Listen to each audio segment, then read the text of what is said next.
About 4 years ago, when I was publishing my E-Party book and talking about the fact that we needed a third political party, there was a lot of energy in the political world around the fact that the system was dysfunctional and polarized and just not working correctly. And at the same time, there was a bunch of other groups obviously had a similar idea, and they brought their ideas to the table. The Tea Party was getting started right around then. The Tea Party decided to not become a third party, yet they decided to have people run for office. Around the exact same time, an organization called No Labels was getting started, and they had a totally different vision. They did not want to run for office. They did not want to get people elected, yet they felt they had their own kind of silver bullet to jump in and help break the dysfunction and cut through some of the polarization. So today, we're fortunate to have with us Margaret Kimbrall, who's the executive director of No Labels. We're going to learn about No Labels, how they operate, and they've been in business for 4 years now. And for those of you not familiar with No Labels, they've had an interesting amount of success, and we want to talk about that as well today, because the premise of this show is always that there are a lot of problems out there, and we want to talk about the problems, but we always want to drill down and talk about the solutions. And I think we'll learn today that No Labels has found their way to some solutions to help break the dysfunction and break the polarization. So, Margaret, welcome to None of the Above. Steve, thanks for having me. Glad to be with you today. And Margaret, sorry I couldn't be in Aspen in person. Well, next time you're out in Aspen, I told you before, send someone out from No Labels. We'd love to have them on the show. We'll take And you up on it. as soon as we get that private jet from syndicating the show, we'll be happy to pick you up and bring you out. So tell us briefly, what is your role with No Labels as an executive director? So I work directly with all of the staff and all of our co-founders to really execute, the vision, what we're working on at No Labels at all different times. We're set up with a lot of different departments throughout the organization, almost like a campaign, just without a candidate. But so I work to make sure that all of the trains are running on time and smoothly, and also I work directly with all of our members on Capitol Hill, so the 94 members in our Problem Solvers Coalition, which I'm sure we'll talk about a little bit later. I work directly with them on the legislation and the meetings and everything that they're doing. And is your background more organizational in nature or more political in nature, or a little of each?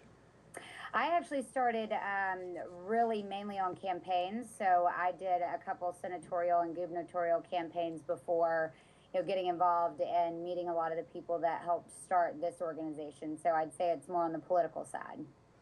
So when you were introducing yourself, you used two words that maybe I'd like to investigate a little. One is you said vision. So what is the vision for No Labels?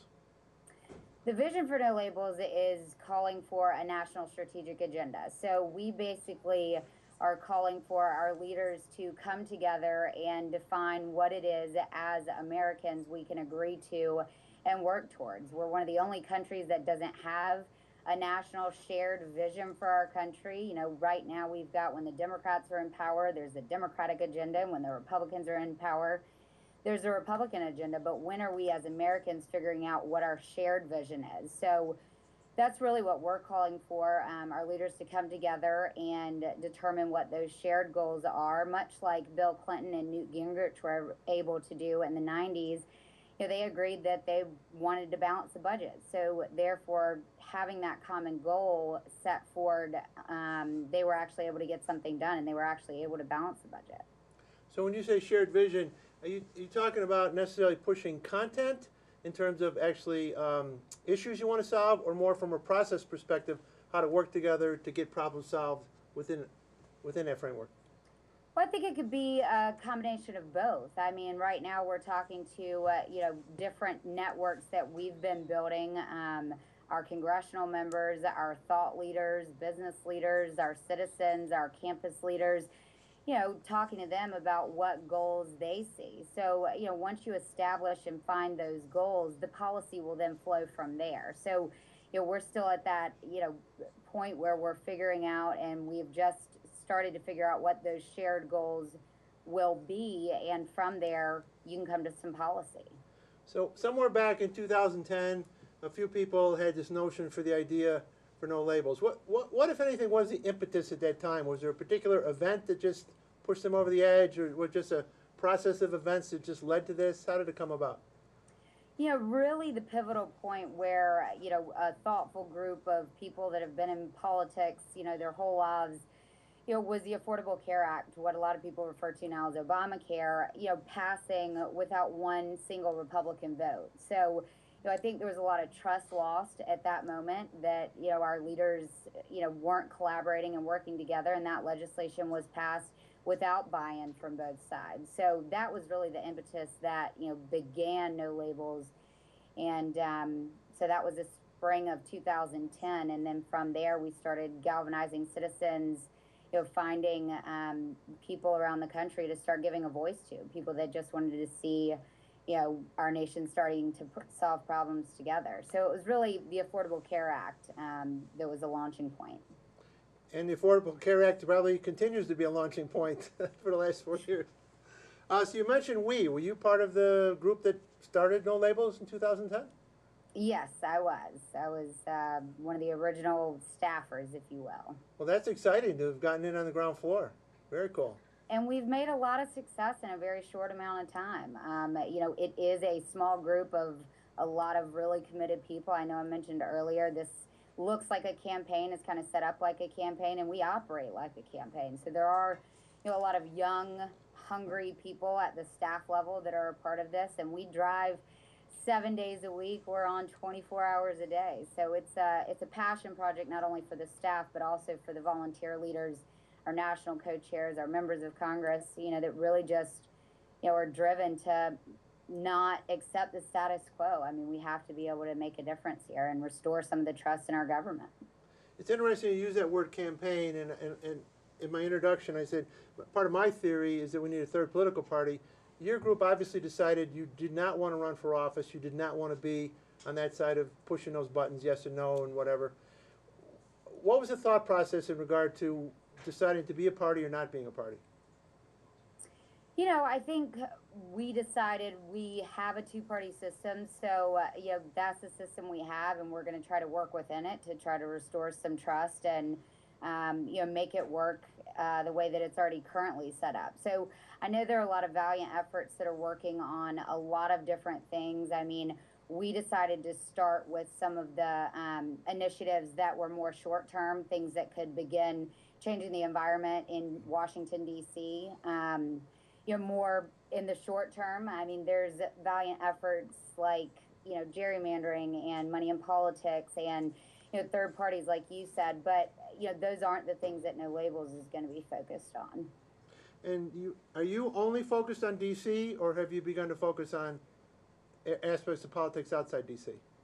We are just starting to build out relationships at all levels of government. So at the mayor's level, the state houses, really starting to bring those relationships into the fold and build a national network of state and local legislators and elected officials as well. So, we started first in D.C., and now we're going out into the states. I'm glad to hear that. Obviously, the dysfunction is pervasive. It's not limited just to Washington. So if you can take your solutions nationwide, that would be great. So let's go back about to 2010 again. You're not going to be a political party. You're going to be a something.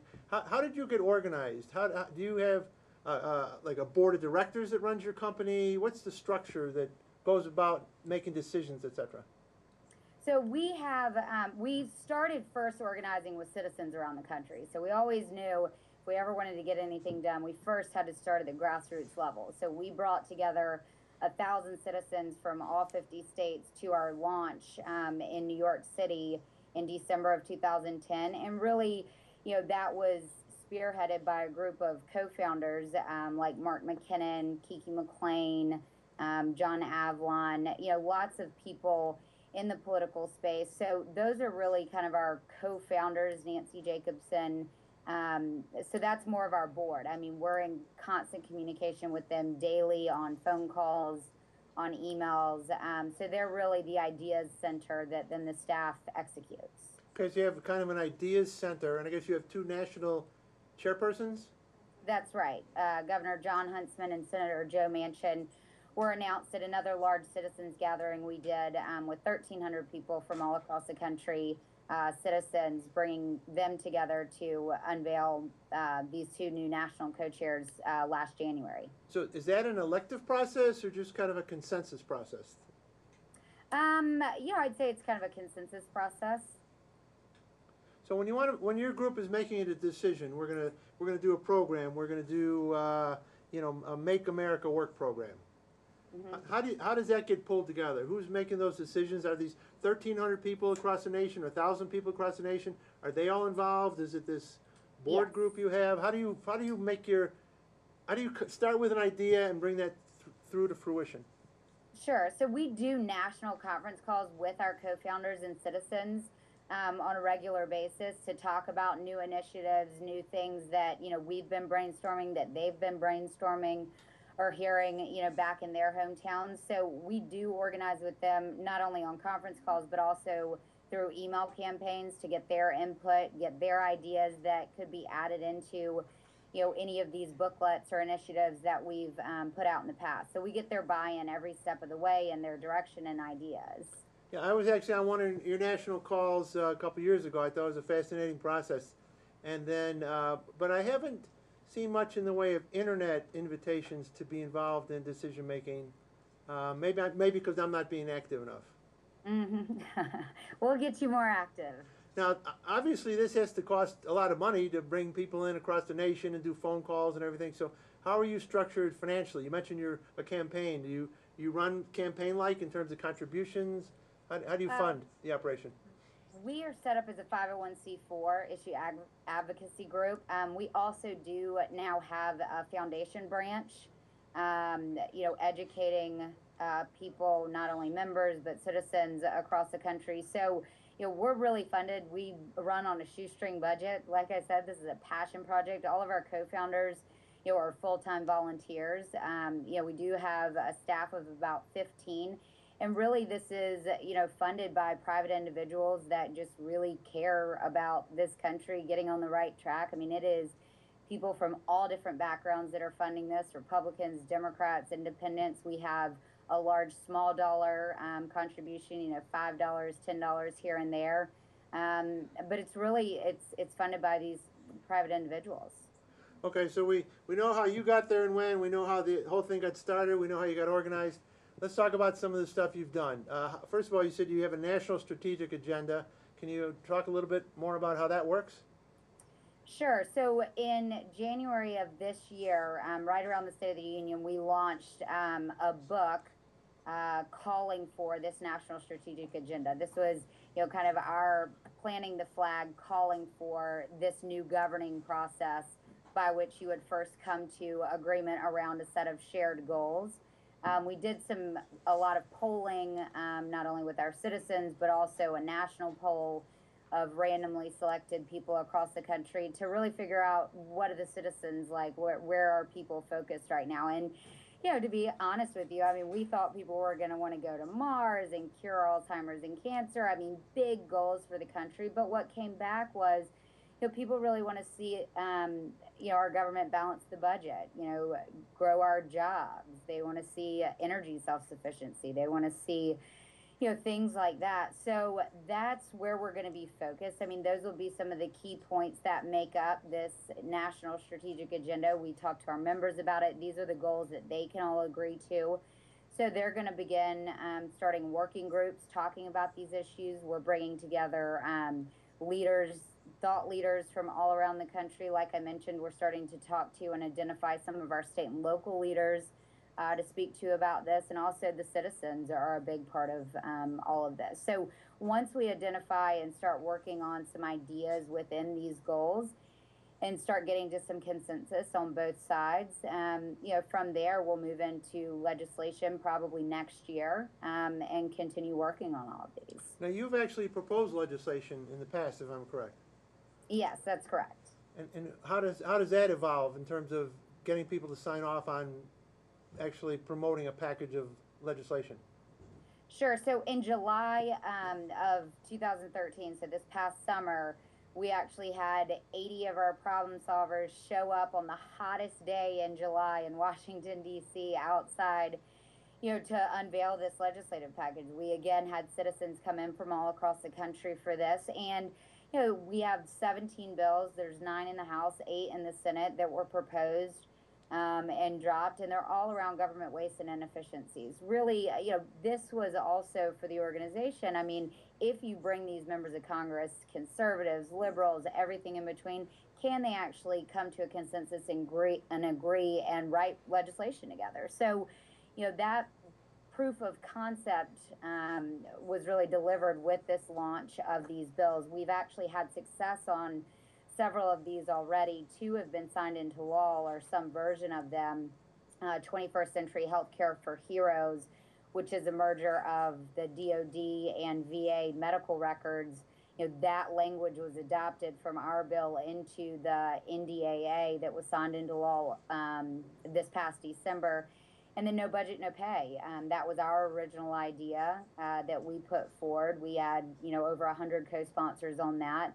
The Republican leadership adopted that, no budget, no pay, and it was signed into law by President Obama last year. So we're starting to make some movement on these legislation pieces. The one other one, biennial budgeting, our bill, Take the Time, Save the Dime, was just given a hearing in Paul Ryan's committee, the budget committee, and passed on a bipartisan markup as well. So that will head to the floor soon. And for our viewers, and on a previous program, we've talked about the budget process. Your notion is we should do a 2-year budget, if I understand it correctly.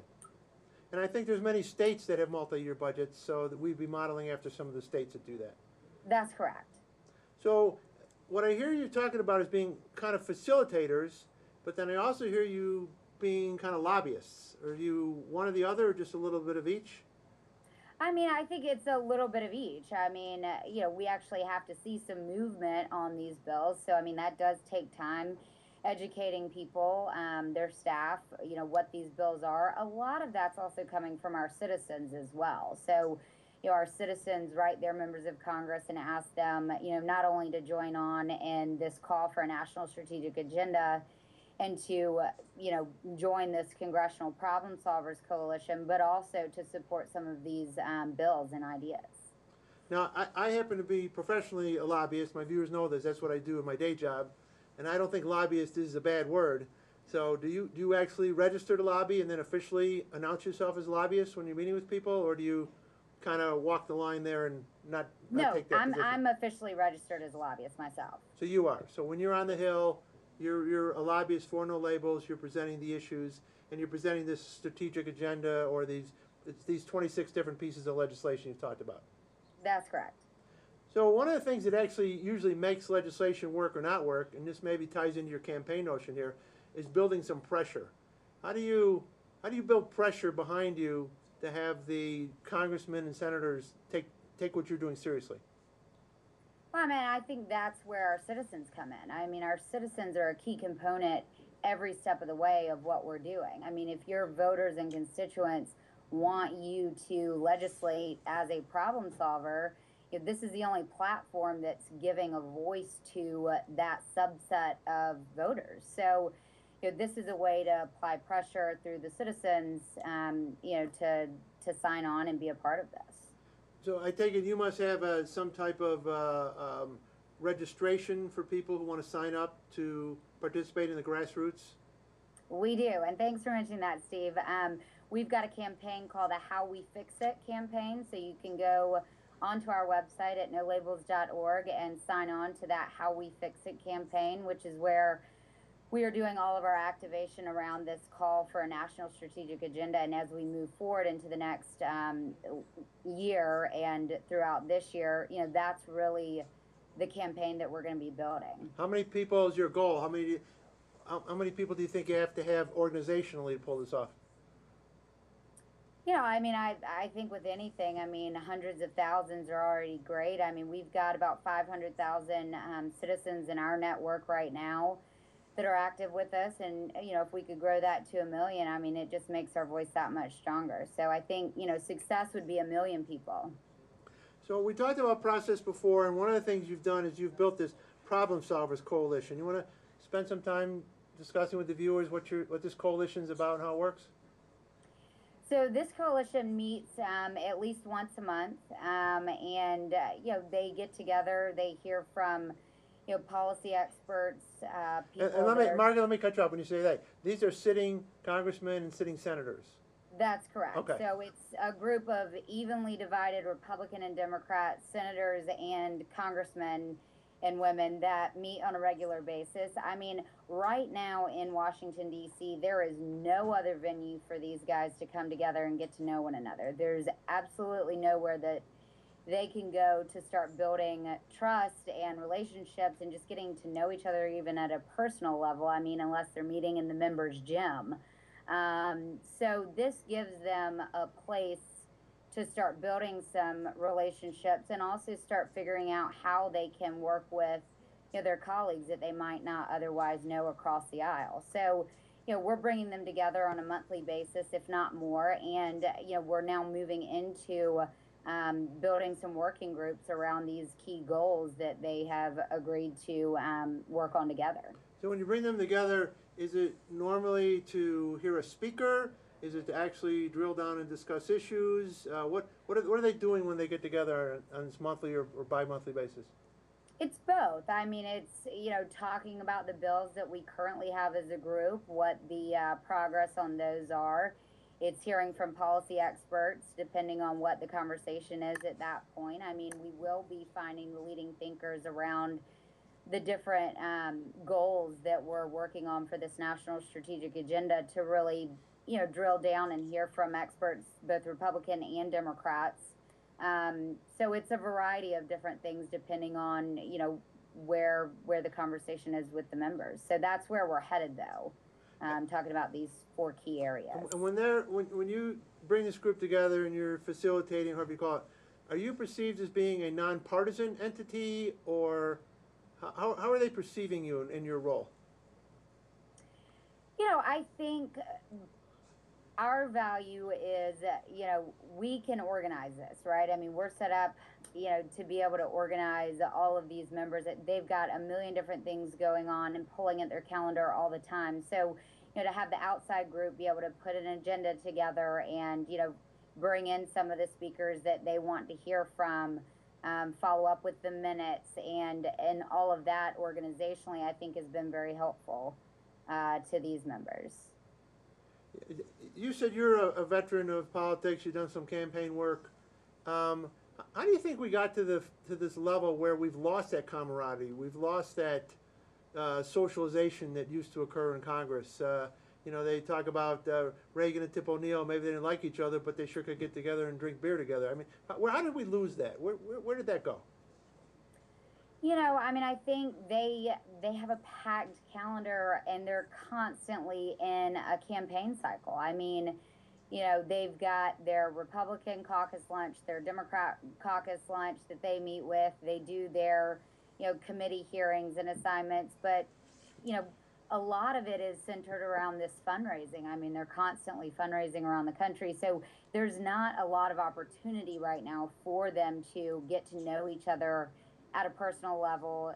They're in Washington for 3 or 4 days and then they're back to their district. So, there's not a lot of time being spent and opportunities for them to even be able to meet with people. So I think a lot of it is their calendars. I mean, they're just not here as often as they used to be. Yeah, and that's a shame. I'm a graduate of the University of Pennsylvania, and I can't think of the woman that runs the university right now, but I know she wrote a book, and she said one of the problems is that congressmen and women used to stay over the weekend, and they'd socialize, they'd see each other outside, the halls of Congress, and they'd develop relationships. She said that's just been lost over the years. It doesn't exist anymore. Right. I mean, they get to know their spouses, they get to know their children. I mean, there was a whole different level of, I don't know, I mean, just friendships that don't exist right now. But, we are making a difference. I mean, there have been so many friendships that have been built through, the efforts with No Labels, and even people that sit next to each other at the meetings, they'll get lunch later that afternoon or something. So, there are some hopeful notes of that. I mean, we always open and close all of our problem solvers meetings with an inspirational note, something personal from one of the members. That will always rotate so that everybody can get to know that member specifically on a little bit more personal level. What does this place mean to them, or what was their childhood like, something inspirational to bring along to the group. And even that has been very helpful, and just another member that may not have otherwise ever thought they had anything in common with that person that was giving the inspirational note, something will click and they'll hear something that they can then have a conversation with them about.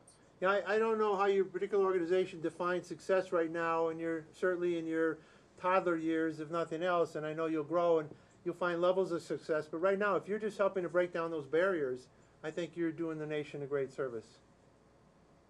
And baby steps sometimes, lead to, much bigger things. I mean, it's just like, this group trusts us now. I mean, we trust them. They're starting to trust each other. And, around the government shutdown this October, they met every single day with us at, a little Mexican restaurant right on Capitol Hill, to just have these closed doors meetings, because otherwise, they were stuck up here and no productive conversation was happening across the aisle other than in our meetings, really. So, that was very helpful. And for the senators to be able to talk to the House members, I mean, even building those relationships and friendships, there's no other place for them to do that. Well, congratulations. So, Margaret, if any of our viewers want to become members of No Labels, part of your grassroots organization, buy a book, listen to a radio show, give us the sales pitch here in closing. All right. Thanks, Steve. And thanks again for having me on today. We have nolabels.org. Go on to the website, sign on to our How We Fix It campaign with your email. You can tweet us at #HowWeFixIt or #NoLabelsOrg. Every Saturday from 10 to 11 Eastern Time, we're on Sirius XM POTUS Channel 124 with Governor Huntsman, one of our national co-chairs, talking about the issues and No Labels. So you can tune in there. And join us on Facebook. I mean, we're nolabels.org. Get involved in the conversation. Well, thank you for your time today. Let us know when you're coming out to Aspen. Thanks, Steve. I hope to be seeing you soon. All right, all the best. All the best. Thanks so much.